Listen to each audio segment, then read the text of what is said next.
Hai ladies, selamat datang di Ladies Discipleship Ministry. Hari ini tema kita cukup menarik, apalagi untuk yang udah menikah.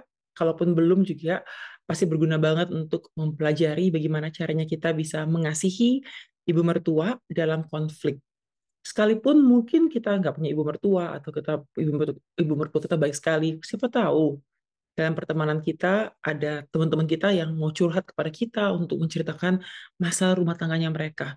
Siapa tahu kita bisa membantu mereka untuk menyelesaikan masalah mereka dengan memberikan nasihat-nasihat yang bijaksana, yang memuliakan Tuhan, dan membawa kebaikan untuk sesama. So, tanpa panjang lebar, kita akan membahas topik ini, tapi izinkan saya membuka dalam doa. Bapa di surga, Tuhan Yesus dan Roh Kudus, terima kasih untuk kelas ini Tuhan.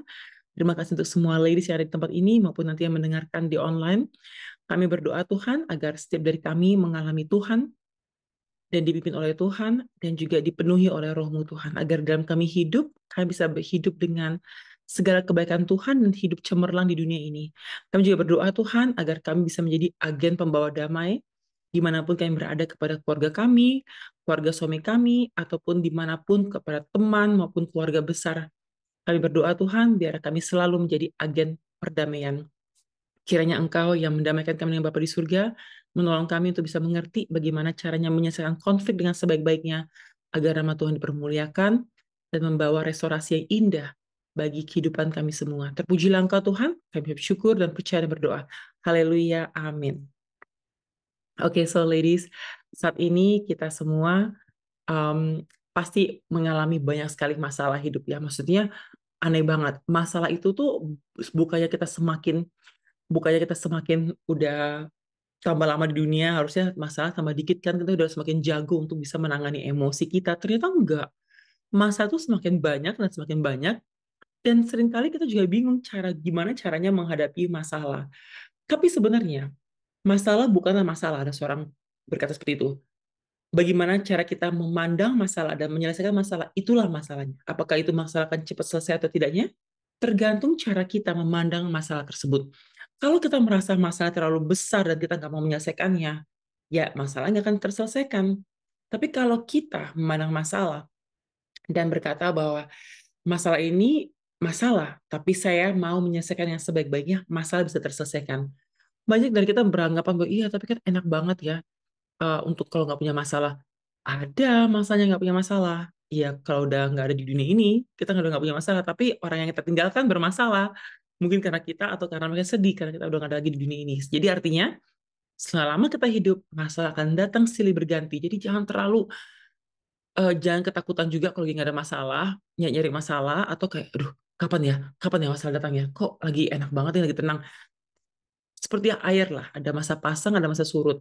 Masalah pun juga datang silih berganti, tapi semakin lama kita bisa menyelesaikannya, apalagi kalau kita taruh Tuhan di tengah-tengah masalah kita, bersandar kepadanya, berharap kepadanya, berdoa kepadanya, dan menunggu Tuhan untuk bisa menyelesaikan masalah kita. Sekarang kalau kita bicara tentang masalah, kita tahu bahwa masalah yang terbesar seringkali datang dari orang terdekat, yaitu keluarga kita. Mungkin kalau bukan orang tua kita, saudara kita. Tapi yang paling seringkali juga tidak nyaman adalah kalau masalah datang dari mertua kita. Mau itu ayah mertua, ibu mertua, atau ipar kita juga. Tapi yang paling sering adalah ibu mertua kita. Pribadi yang sangat berpengaruh dalam hidup kita. Kita pun juga mempengaruhi dia secara tidak langsung. Nah, ibu mertua kita sebenarnya baiknya adalah kita dekat dengan dia, berteman dengan dia, banyak keuntungan dari berteman dan berdekat dengan ibu mertua kita. Kenapa?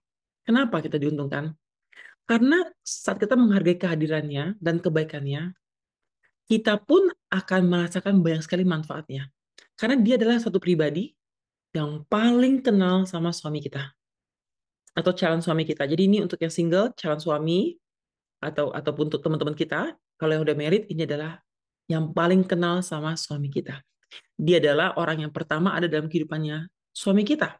Sehingga kita harus belajar untuk bisa menghadapi tantangan dan melihat masalah, seringkali masalah adalah masalah komunikasi. Kita mau ngomong apa dia mengertinya salah, atau dia ngomong apa kita nggak mengerti, sehingga ada masalah komunikasi yang bikin kitanya jadi nggak nyambung gitu. Jadi kadang-kadang kita juga pingin sekali gitu untuk bisa berteman, menghormati dan sebagainya. Tapi mungkin ada hal-hal isu-isu tertentu yang membuat kita menjadi mundur dari kedekatan yang sebelumnya, atau kita juga merasa si ibu terlalu banyak permintaannya sampai kita sendiri tidak bisa memberikannya. Apapun yang terjadi, kita harus punya untuk bisa menjaga batasan yang baik, yang sehat, dan juga kita harus bersikap dan berbicara yang sopan. Tapi bagaimana kalau seandainya ibu mertua yang bersikap dan berbicara dengan sangat menyakitkan? Dan setiap kali kita mengutarakan perasaan kita, seringkali malahan dia seakan-akan kita yang salah. Gimana caranya untuk bisa menjadi dutanya Kristus atau menantu perempuan yang baik bagi ibu mertua? Mungkin kalau bapak mertua lebih cuek ya, tapi ibu mertua seringkali yang lebih gampang frustasi dengan hidup kita. Saat kita menikah, saat kita berkata kayak, saya bersedia, kan I do gitu ya. Jadi, will you take this as your husband? I do, saya bersedia gitu. Wih, wow, meriah banget perayaannya di tempat wedding ya, di tempat pernikahan.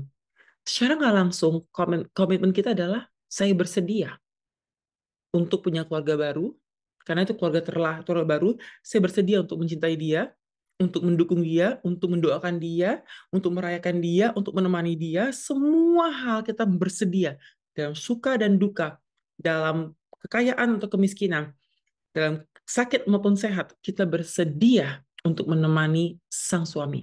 Artinya secara nggak langsung kita pun juga bersedia untuk menerima dia apa adanya, termasuk keluarganya. Karena itu kita harus belajar untuk menghargai dan mengenal dan mengasihi keluarganya juga. Nah, kalimat tersebut adalah kita juga harus belajar bahwa dalam pernikahan suami kita punya budaya tersendiri. Kita punya budaya tersendiri. Sekalipun kita sama-sama Chinese atau sama-sama Jawa, atau sama-sama Padang atau sama-sama Manado, apapun etnisiti kita, sekalipun kita sama-sama nih, kita kan orang sama, sukunya sama, beda cara orang tua kita mengajarkan kepada kita cara sopan santun, cara makan, cara cara mengurus rumah dengan orang tua dia pasti beda.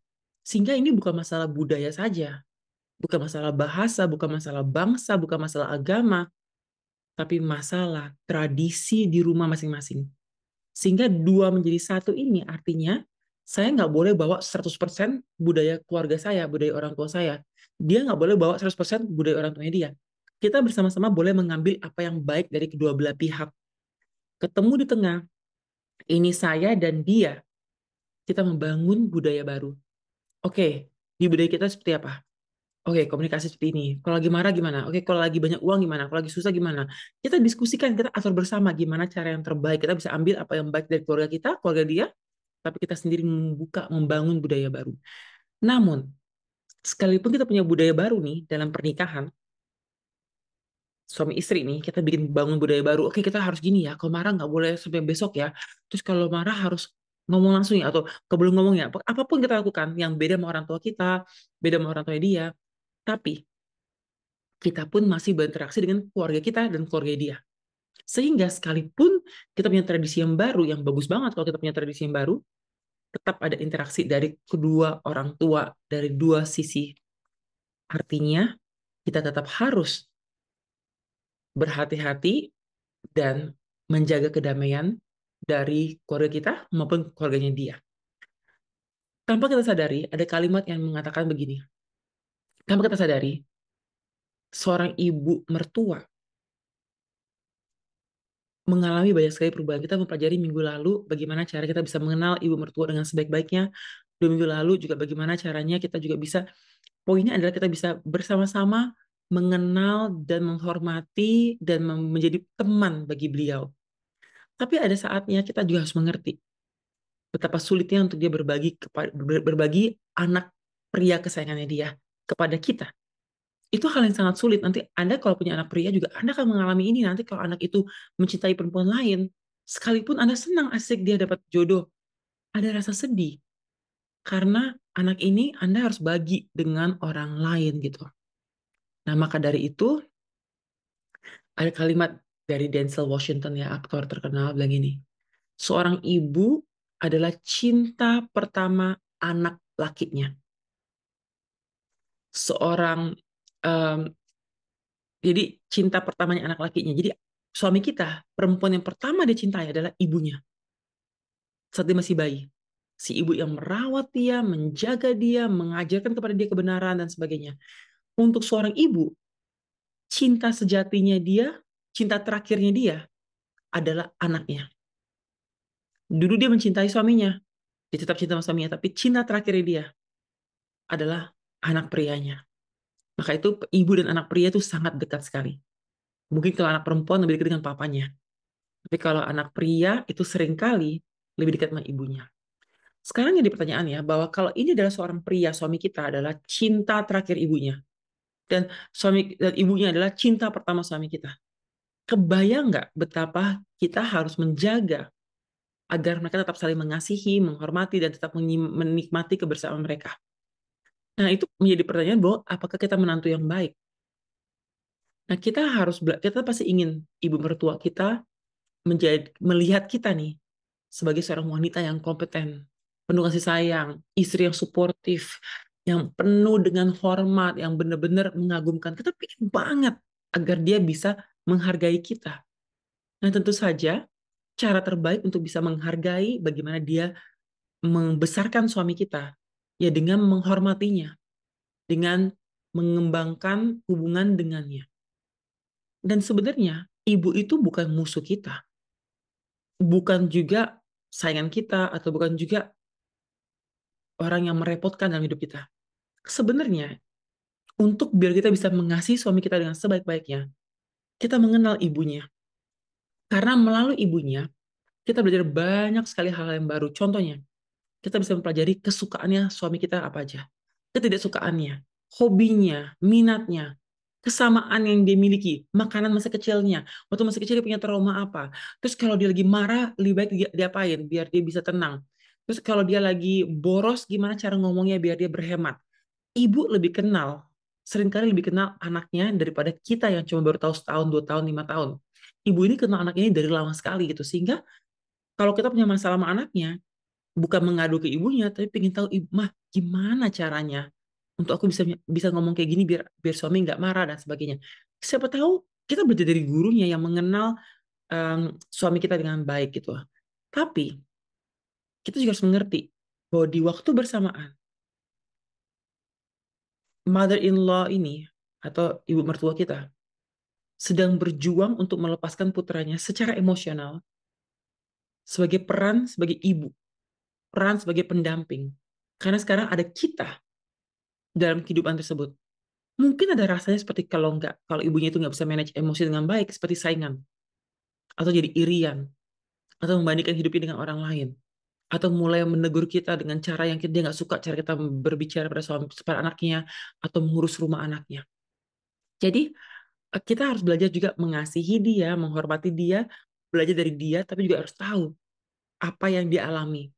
Dan kita nggak perlu defensif, kita nggak perlu rasionalisasi semuanya, kita nggak perlu menjelaskan pembenaran akan sikap kita, tapi kita bisa mengajukan pertanyaan-pertanyaan untuk mengklarifikasi. Mah, kalau Mama kemarin marah kepada saya gara-gara saya lupa bikin sarapan. Ah, jadi Mama mau saya bikin sarapan buat suami setiap hari gitu, atau kenapa marah dan sebagainya. Kita bisa tanyain kenapa, bikin tahu juga. Nah, kenapa pernikahan itu penting sekali dan kita harus menjaga keharmonisan. Karena Alkitab berbicara kepada kita, ini yang menarik sekali ya. Sebenarnya ini di Indonesia agak jarang sekali dipegang prinsip ini. Kalau kita lihat Alkitab, Kejadian 2 ayat 23 sampai 24 yang berbunyi seperti ini. Lalu berkatalah manusia itu, inilah dia, tulang dari tulangku, daging dari dagingku, ia akan dinamai perempuan, sebab ia diambil dari laki-laki. Sebab itu seorang laki-laki akan meninggalkan ayahnya dan ibunya dan bersatu dengan istrinya, sehingga keduanya menjadi satu daging. Secara firman dikatakan bahwa dalam pernikahan ya udah dua orang menjadi satu. Jadi kita nggak perlu membawa ibu kita di tengah-tengah kisah tersebut. Kita nggak perlu orang ketiga.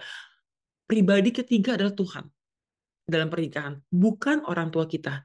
Jadi jangan sampai semua-semuanya ngadu ke orang tua, ataupun membandingkan orang tua kita dengan orang tua dia. Karena dua-duanya berbeda dan di musim yang berbeda kita perlukan. Sehingga kita harus belajar untuk membedakan masalah rumah tangga kita dengan masalah orang tua kita. Jadi nggak perlu itu dibawa-bawa sampai ke dalam. Jadi kita harus belajar untuk memisahkan permasalahan tersebut. Nah, tapi ini juga penting banget bahwa kita harus saling mencintai. Jadi di Efesus 5 ayat 25 berbunyi seperti ini. Hai suami, kasihilah istrimu sebagaimana Kristus telah mengasihi jemaat dan telah menyerahkan dirinya baginya untuk menguduskannya sesudah ia menyucikan dengan memandikannya dengan air dan firman. Terus supaya dengan demikian ia menempatkan jemaat di hadapan dirinya dengan cemerlang tanpa cacat dan kerut atau yang serupa itu, tetapi supaya jemaat kudus tidak bercela.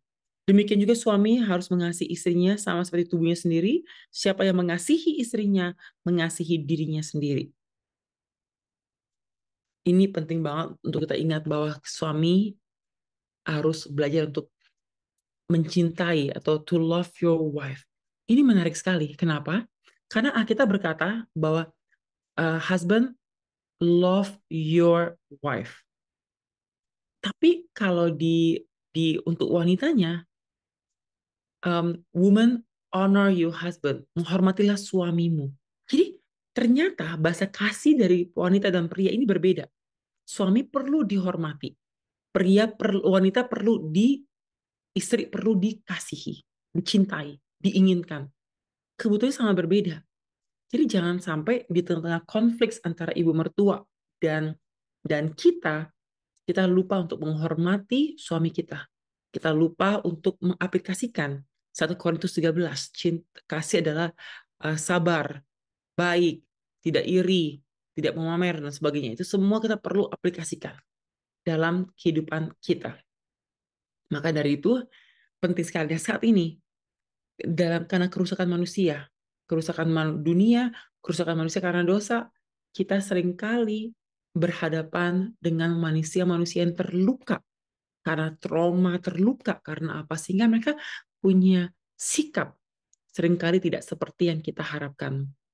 Jadi kalau kita mungkin ada konflik-konflik dengan ibu mertua, seperti kesalahpahaman, perbedaan pendapat, perbedaan gaya hidup. Kita mungkin berhemat, dia boros, atau dia sangat berhemat, katanya mungkin suka menyenangkan diri kita sendiri. Apapun contohnya itu, kita pun juga bisa melihat bahwa Alkitab mengajarkan kepada kita bahwa pernikahan itu sakral. Sehingga kita harus menjaga pernikahan itu sehingga tetap menjadi sakral, menjadi kudus. Tapi kalau ada orang luar mencoba untuk menunjukkan frustasi dia, mungkin kita harus belajar untuk menghormati. Tapi ada masa juga kita berhadapan dengan seseorang yang punya masalah mental. Mungkin nggak ada masalah, tapi dia cari-cari masalah. Dia mungkin pernah lempar-lempar semua barang di rumah kita karena dia marah sama kita. Atau dia mungkin pernah gosipin kita atau menyakiti kita atau mencoba mencelakai kita dan sebagainya.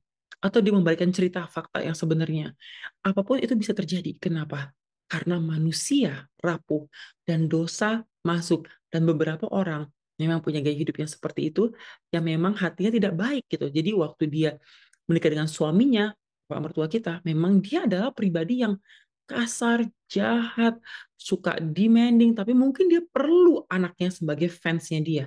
Jadi anaknya mungkin punya hati yang soft untuk dia karena dia akan masakin anaknya makanan enak, dia akan berikan anaknya segala-galanya, tapi hatinya mungkin memang tidak cantik, tidak seindah mungkin rupanya.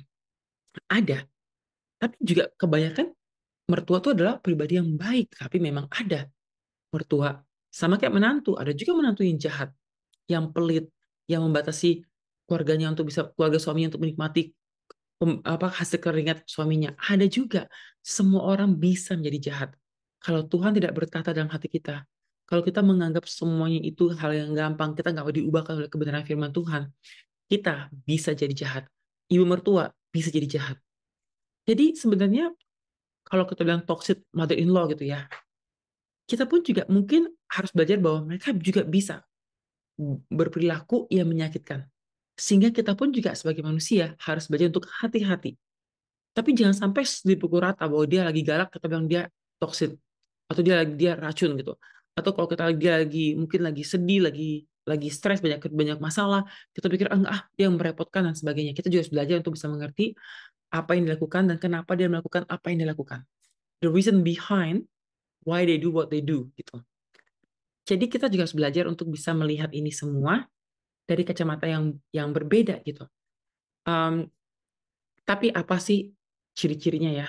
Kalau seorang ibu itu, sebenarnya ini agak-agak racun sih gitu ya. Tapi contohnya ya, ciri-ciri di anak menantu. Mungkin merasa sedih dan hampa dan kosong dan capek banget habis interaksi. Ketemu 1 jam aja udah kayak lemas banget karena terlalu draining, terlalu menghabiskan energi kita. Mungkin kita jadi merasa sedih tiap kali ketemuan. Atau kita merasa tidak cukup, orang tidak peduli sama kita, dan atau kita dituduh banyak hal-hal yang tidak benar, atau kita merasa kok ibu mertua, kok cerita ibu mertua satu masalah. Tapi seluruh keluarga jadi tahu, ternyata ibu mertua itu bocor, semua rahasia kita disebarkan. Atau mungkin dia menghina kita, merendahkan kita, menindas kita, bisa aja. Saya beberapa kasus di jemaat, bukan jemaat ini, jemaat sebelumnya, ada isu di mana mertua cukup cukup kejam lah sama dia, membanding-bandingkan dia maupun membatasi dia untuk menikmati makanan. Tapi kalau depan suaminya berbeda daripada di belakang suaminya. Ada juga banyak mereka menuntut ekspektasi yang tidak masuk akal. Saya mau anaknya 5 ya, saya mau cucu 5 gitu. Kamu harus bikin gitu. Kayak nggak mau anaknya semua cewek, harus bikin cowok. Lah, emang kita punya kuasa untuk bisa menentukan mau cewek atau cowok. Tapi ada ibu-ibu yang sebegitu demandingnya. Ada juga selain menuntut ekspektasi tidak masuk akal, ada juga mungkin dia merasa bahwa kita tuh nggak, kamu tuh bukan pilihan anak saya sebenarnya. Anak saya tuh terpaksa kayak sama kamu. Kamu tuh nggak bagus buat anak saya. Jadi kita tuh jadi kayak dari mencintai sampai merasa kayak, emang saya sejelek itu ya? Emang suami saya nggak cocok sama saya? Jadi yang confident jadi low self esteem itu bisa juga. Atau juga bisa menyuruh anak-anak kita tidak menyukai kita. Jadi cucu-cucunya cuma dikomporin untuk tidak menyukai kita. Nah, itu bisa terjadi karena banyak kerusakan di dunia ini dan termasuk dalam pribadi manusia. Mungkin awalnya kita teman dekat dengan dia pas baru kenalan, tapi lama-lama dia merasa kita tidak nurut dan akhirnya dia mencoba untuk menjatuhkan kita dengan stres emosional maupun dibawa menjadi konflik. Ini semua kita pasti harus belajar kalau mengalaminya bagaimana memanage-nya dengan mengaturnya dengan sebaik-baiknya. Jangan sampai kita akhirnya rusak atau hancur dan malah cerai dengan suami kita yang mengasihi kita. Jadi kita harus belajar juga untuk mengatur emosi tersebut dan gimana caranya kita bisa tetap menghormati beliau kalau beliau belum berubah, tapi dengan waktu bersamaan kita tetap tahu batasan-batasan yang kita nggak boleh langgar dan kita harus belajar untuk kalau kita tidak menghormati diri kita sendiri, orang lain tidak akan bisa menghormati kita. Kitalah yang harus belajar untuk mengajarkan kepada orang banyak bagaimana cara menghormati kita. Kalau kita sendiri tidak mau dihormati, ya jangan berharap orang lain mau menghormati. Maka dari itu penting sekali untuk kita menyelesaikan dengan sebaik-baiknya. Setiap kali ada masalah dengan ibu mertua kita. Jangan sampai terlalu lama, sampai masalahnya udah jadi besar sekali, kita udah nggak tahu lagi mulai dari mana untuk menyelesaikan masalah tersebut. Maka dari itu, kita bisa belajar bersama-sama. Jadi ada banyak hal yang kita mungkin di waktu singkat ini kayak nggak bisa bahas semuanya. Kita mungkin bisa renungkan bahwa kita harus mengerti ada perbedaan antara budaya, bahasa. Jadi contohnya kalau ada budaya di Indonesia, kalau ngomong pelan banget, permisi, udah makan belum? Makan apa tadi? Wah, enak banget dengarnya kan. Ah, makan ini Bu. Kalau buru-buru sih mungkin agak nyebelin ya, karena kayak cepetan dong mau ngomongnya gitu ya. Tapi kalau udah mungkin kenal lama, lumayan seru sih kadang kayak apa sih. Nah, kebayang nggak kalau kita juga pergi satu budaya, aku sudah makan. Makan apa kau? Kita kayak, ah, dia marah ya? Dia marah ya? Padahal kita dari budaya ngomongnya pelan gitu. Tapi enggak, itu budayanya dia. Sehingga dalam melihat konflik, bukan cuma kalimat kita tidak suka, perkataan kita tidak suka, sikap tidak suka, tapi belajar juga melihat ini semua dari lensa budaya. Jangan-jangan dia nggak marah. Cara dia ngomong keras, karena apa? Dia dari budaya kalau ngomong emang keras. Atau kita juga bisa melihat mungkin dia cara cara ngomong seperti itu karena dia nggak tahu sopan santun. Dia nggak tahu gimana caranya bicara yang sopan seperti orang umumnya. Dia pikir ini yang terbaik, yang penting dia udah menyampaikan informasi yang tepat gitu. Dia nggak nyangka kalau itu adalah suatu hal yang menyakitkan buat kita. Sehingga kita harus belajar untuk mengetahui apa sebenarnya budaya dia budaya apa, cara keluarganya, cara dia berbicara itu seperti apa. Karena mungkin aja dia kok ngomong teriak-teriak itu bukan karena dia marah sama kita. Dia mungkin punya pendengaran yang bermasalah. Atau dia dulu sering kali diteriakin oleh keluarganya. Jadi kita nggak bukan membenarkan, tapi juga bisa mempunyai level empati yang lebih banyak lagi. Nah, kita pun juga harus mengerti bahwa memang kalau dia melakukan hal-hal yang tidak baik ini, banyak hal yang bisa berdampak signifikan pada kita pribadi. Kesejahteraan kita pun akan tergoncangkan. Kita bisa jadi stres emosional. Artinya apa? Kalau kita tiap hari dikritik oleh ibu-ibu mertua, makanannya nggak enak, rumahnya kotor, cucunya berantakan, nyanya, nyanya, nyanya. Waduh, ini bisa membawa stres emosional. Yang akhirnya membawa efek kepada kesehatan mental kita dan kebahagiaan secara keseluruhan. Yang kedua, hubungan jadi tegang. Nah ini, tegang ini nggak enak dalam konflik dalam keluarga. Akhirnya kita marah-marah kepada suami kita. Ibumu tuh, saudaramu tuh, papamu tuh, gitu. Dia udah capek kerja, capek ngurus keluarga. Sekarang disuruh ngurus keluarganya, keluarga besarnya dia juga. Karena hubungannya tegang. Ketiga, bisa juga jadi menurunkan kepercayaan diri. Siapa yang mengalami ini akan merasa bahwa jangan-jangan ibu bener ya, saya tuh emang useless, saya tuh emang nggak pandai membersihkan rumah. Apa jangan-jangan masakan saya emang benar-benar nggak enak ya? Mungkin suami saya baik selama ini bilang enak-enak karena dia ya suami saya, ibu yang benar. Atau mungkin apa ibu ngomong itu ke saya, ngomong ke banyak orang tuh karena ibu malu sama saya. Itu bisa jadi kita juga mulai mulai jadi nggak percaya diri karena kita mulai ragu akan keputusan hidup kita. Kecemasan atau ketegangan. Ini juga berbahaya gitu karena kita merasa, aduh, kalau ada orang tahu rahasia aku gimana ya? Karena ibu nyebarin atau aduh, ibu mau ke rumah nih nanti dia marah-marah lagi nih gitu. Kita tegang nggak bisa nikmati hidup. Akhirnya kita memutuskan untuk isolasi. Kita nggak mau ketemuan, kita di rumah aja, ada acara keluarga nggak mau ikut karena ada ibu mertua, dikomelin. Pokoknya kita berusaha untuk menyibukkan diri sehingga berkurang untuk pergi ketemu dengan ibu mertua. Ini semua nggak membantu. Kita harus belajar untuk melakukan hal yang tepat agar kita tidak berada di posisi di mana sebenarnya nggak sehat gitu. Nggak sehat buat kita, nggak sehat buat suami, nggak sehat buat anak-anak kita. Gimana cara kita bisa berteman dengan baik, dengan penuh hormat kepada ibu mertua kita. Salah satunya yang kita bisa ambil adalah um, kita bisa belajar untuk mengasihi gini, 5 langkah praktis menunjukkan kebaikan. Yang pertama, kita harus berdoa. Berdoa itu seperti di Filipi 4 ayat 6. Coba ya, Filipi 4 ayat 6.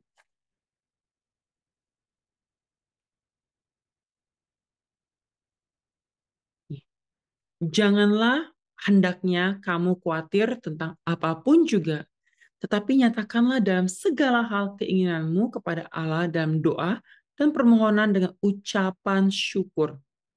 Damai sejahtera Allah yang melampaui segala akal akan memelihara hati dan pikiranmu dalam Kristus Yesus.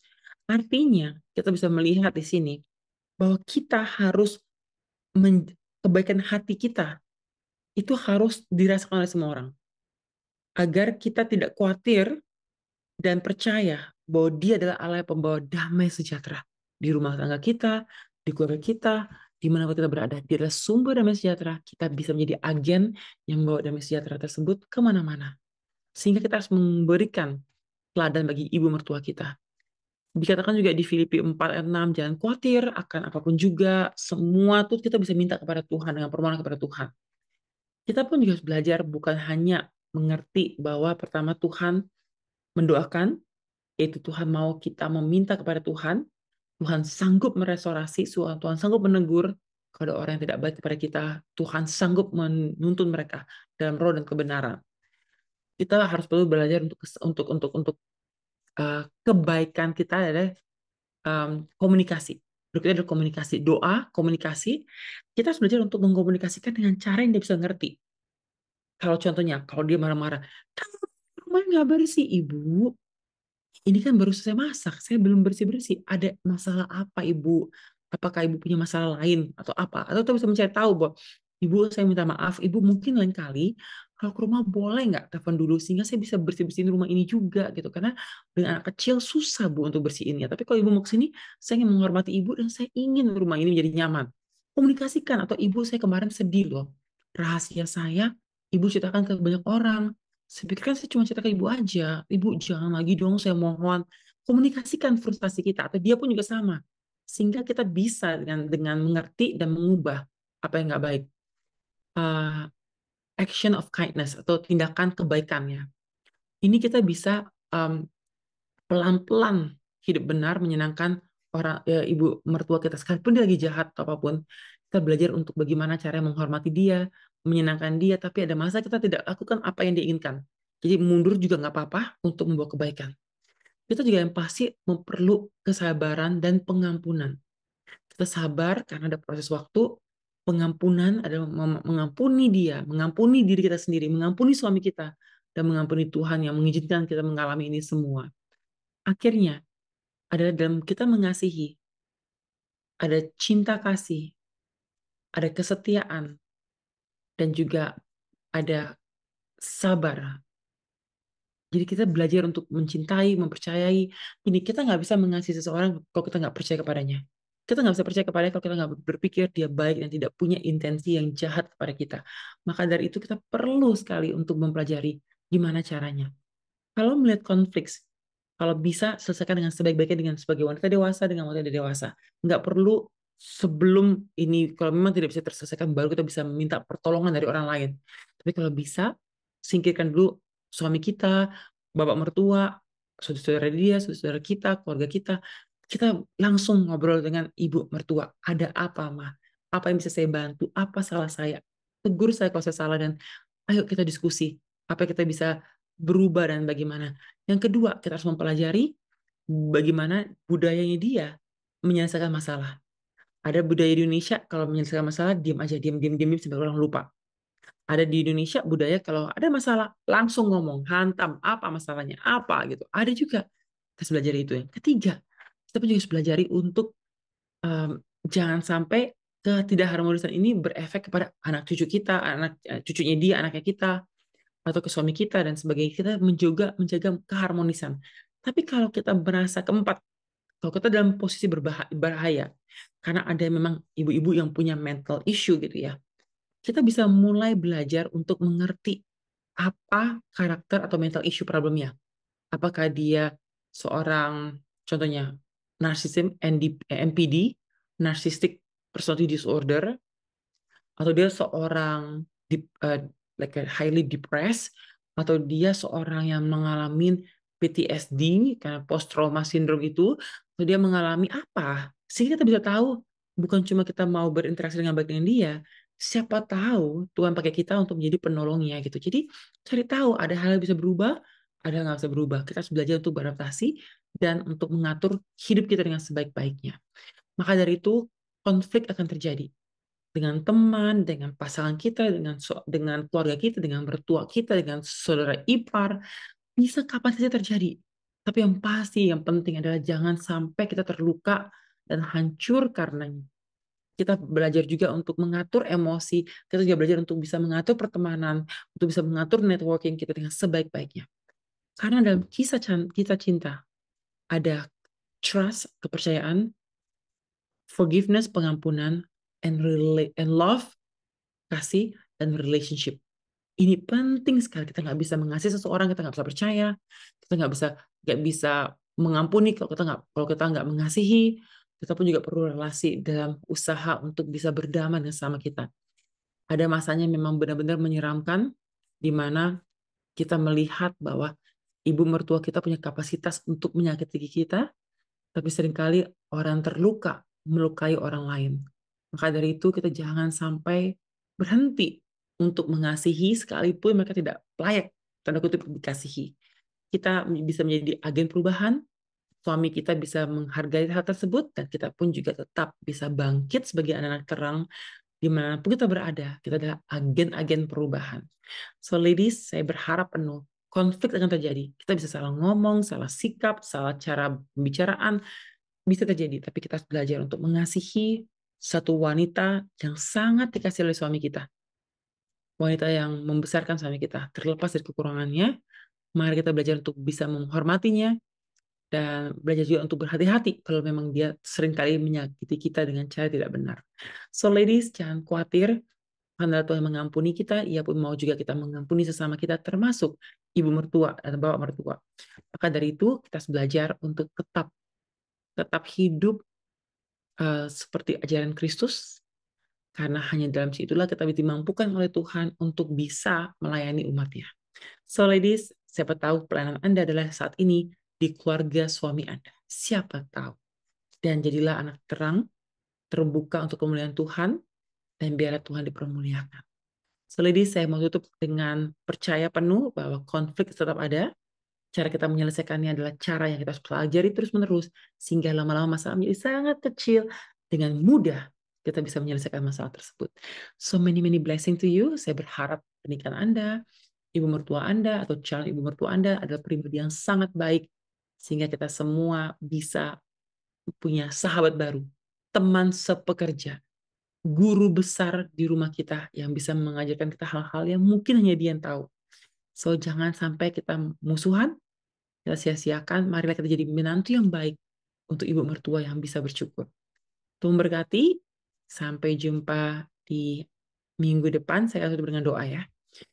Bapa di surga, Tuhan Yesus dan Roh Kudus, kami mau Tuhan diubahkan oleh kebenaran firman-Mu. Kami juga berharap penuh untuk bisa menjadi menantu idaman bagi ibu dan bapak mertua kami. Kami berdoa Tuhan, biarlah Engkau yang memimpin kami, agar dalam kami berinteraksi, kami selalu mengingat bahwa kami adalah agen-agen perubahan. Sehingga biar dunia tidak lagi marah-marah atau menghabiskan waktu yang sia-sia untuk memenuhi kekosongan ataupun pencarian akan pernikahan ataupun keluarga yang bahagia. Kami tahu kami diberikan keluarga yang bahagia karena Tuhan ada di tengah-tengah keluarga tersebut. Sehingga pada hari ini Tuhan, kami mau mempunyai hubungan keluarga dengan sebaik-baiknya kepada suami, anak, cucu, menantu, mertua, dan semuanya. Biar kami bisa menjadi agen-agen Kristus, agen-agen perubahan di dunia sementara ini. Terpujilah Engkau Tuhan, kami bersyukur dan berterima kasih. Haleluya, amin.